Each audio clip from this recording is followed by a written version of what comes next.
اپنی آغوش میں پالے ہیں پیغمبر اس نے، باعث فخر عورت کے لیے ماں ہونا۔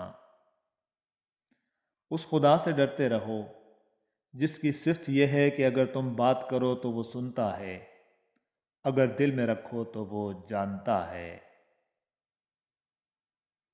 جس شخص کو یہ بات پسند ہے کہ اس کی روزی میں برکت ہو اور اس کی عمر میں اضافہ کیا جائے تو اسے چاہیے کہ صلہ رحمی کرے۔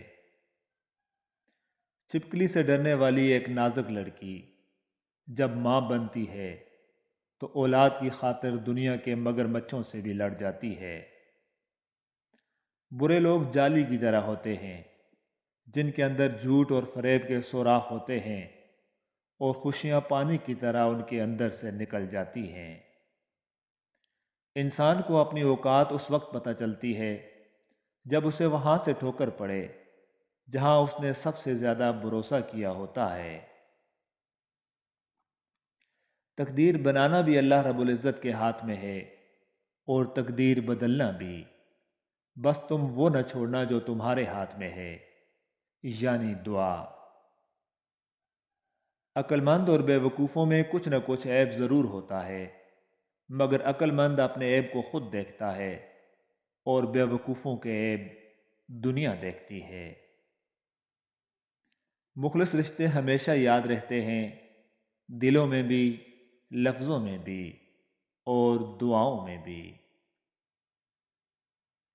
کچھ لوگ اتنے سخت لہجے میں بولتے ہیں کہ ان کی تلخیاں سن کر ہم اپنی باتوں کو اپنے دل میں قبر کھود کر دفنا دیتے ہیں۔ یا پروردگار، وہ لمحے کبھی ختم نہ ہوں جن لمحوں میں ہمارے والدین مسکراتے ہیں۔ آمین ثم آمین یا رب العالمین۔ پہلا سجدہ اگر اس کی چاہت کا کرو گے تو دوسرے سجدے میں وہ تمہیں تمہاری چاہت سے نواز دے گا، بے شک۔ ہمیشہ دوسروں کو خود سے بہتر ہی سمجھو، کیا پتہ اللہ سے ان کا معاملہ ہم سے زیادہ بہتر ہو۔ آہستہ آہستہ دل بھی بنجر ہو جاتے ہیں، برے رویوں سے، تلخیوں سے اور نفرتوں سے۔ اچھائی گائے جیسی ہوتی ہے جو سوکھی گھاس کھا کر بھی میٹھا دودھ دیتی ہے، اور برائی سانپ ہوتی ہے جو میٹھا دودھ پی کر بھی ڈس لیتی ہے۔ یہ انسان بھی بس پنسل کی مانند ہی ہوتا ہے، حالات کی رگڑیں اسے گھڑتی رہیں تو اچھا اچھا اور خوش خط لکھتا رہتا ہے، اور اسی طرح رگڑیں کھاتے اور گھڑتے گھڑتے یہ پنسل فنا ہو جاتی ہے۔ اگر کچھ بچتا ہے تو بس وہی جو اس نے اچھا اچھا لکھا ہوتا ہے۔ تجلی نار تھی یا نور، نہ تم سمجھے نہ ہم سمجھے، جلا کیوں یہ کوہ طور، نہ تم سمجھے نہ ہم سمجھے۔ وہ شہرگ سے بھی نزدیک یہ قرآن کہتا ہے شہرگ ہم سے کتنی دور، نہ تم سمجھے نہ ہم سمجھے۔ اگر آپ کو اچھے لوگ میسر نہیں ہیں تو آپ اچھی اچھی کتابیں پڑھ لیا کریں، جہاں آپ بغیر کسی دقت کے دنیا کے خوبصورت ذہنوں کو محسوس کر سکتے ہیں، بہترین لوگوں سے ملاقات کر سکتے ہیں، ہر اس فرد سے مستفید ہو سکتے ہیں جن سے عام زندگی میں ملاقات کرنا ناممکن ہے۔ چمچہ جس برتن میں بھی ہو اسے خالی کر دیتا ہے، ہمیشہ چمچوں سے بچیے۔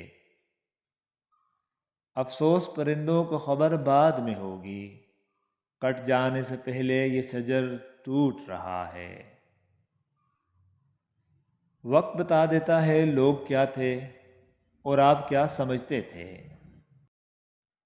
کھائیں ایسے کہ آپ اپنے جسم سے پیار کرتے ہیں، حرکت ایسے کریں کہ آپ اپنی صحت سے پیار کرتے ہیں، بولیں ایسے کہ آپ اپنی عزت سے پیار کرتے ہیں، اور زندگی ایسے گزاریں کہ آپ اپنے پروردگار سے پیار کرتے ہیں۔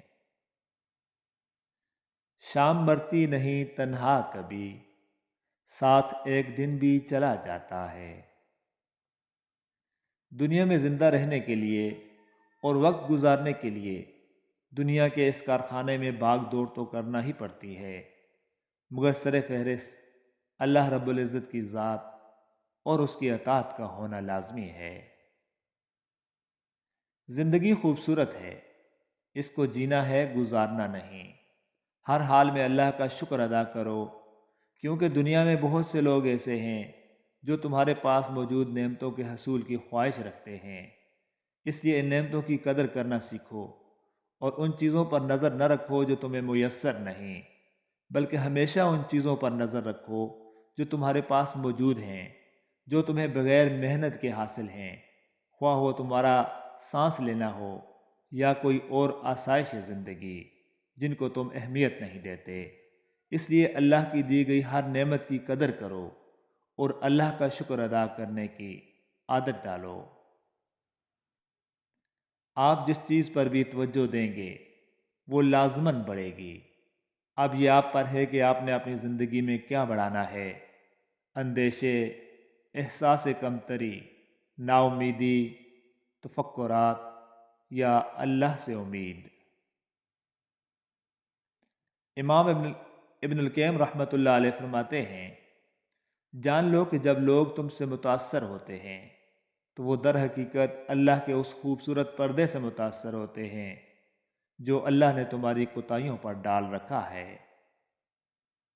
حضرت بایزید بستامی رحمۃ اللہ علیہ کا قول ہے، جیسا تم اللہ کو کل کے لیے چاہتے ہو تم آج اس کے لیے ویسے بن جاؤ۔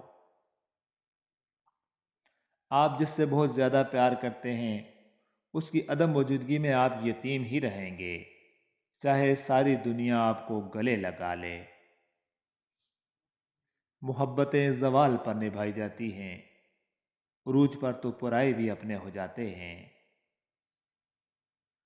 محبت کیا ہے؟